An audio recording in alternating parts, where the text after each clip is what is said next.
basically today we are going to talk about acne and pimple.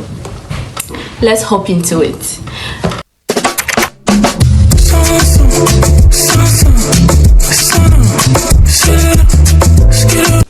Pimple is a symptom of acne, and acne is the condition itself.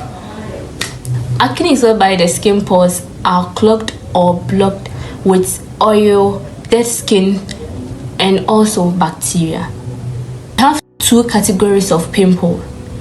The first one is whitehead, and the second one is blackhead.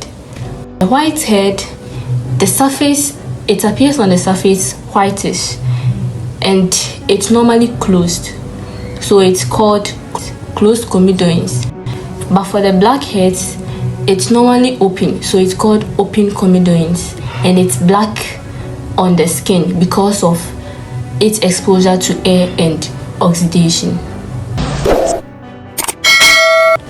Now let's talk about acne. As I said earlier, acne is whereby the pores of the skin are blocked or clogged with oil, bacteria, or dead skin cells. What are the causes of acne? The first cause I will talk about is hormonal changes, and it happens during adolescence, pregnancy, menstrual cycle, and also during medication. Another cause is bacteria. Having bacteria on the skin worsens the production of oil, therefore it triggers inflammation. Last but not least, the skin produces oil, which moisturizes the skin itself. So if the skin overproduces the oil, it clogs into the pores of the skin, and this can also cause acne. Let's talk about some prevention. There are many ways that we can prevent acne. The first prevention is get a good skincare habit. Good skincare habits. Yes, you do not have to use dirty materials on your face. You have to use clean towel on your face, clean tissue, and also avoid harsh scrubbing on the face. 2.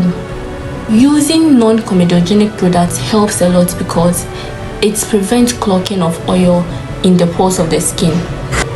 Example of non-comedogenic product is shea butter.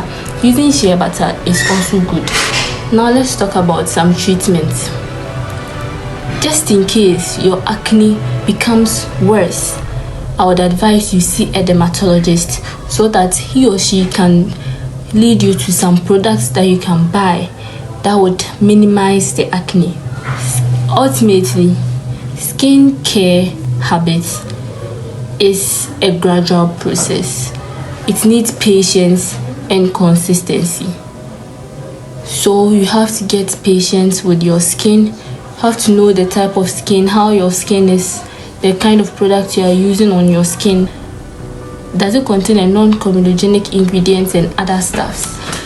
Please, if you've not subscribed to my channel, please kindly hit on the subscription button. And also, if you are finding this educative, please hit the like button as well.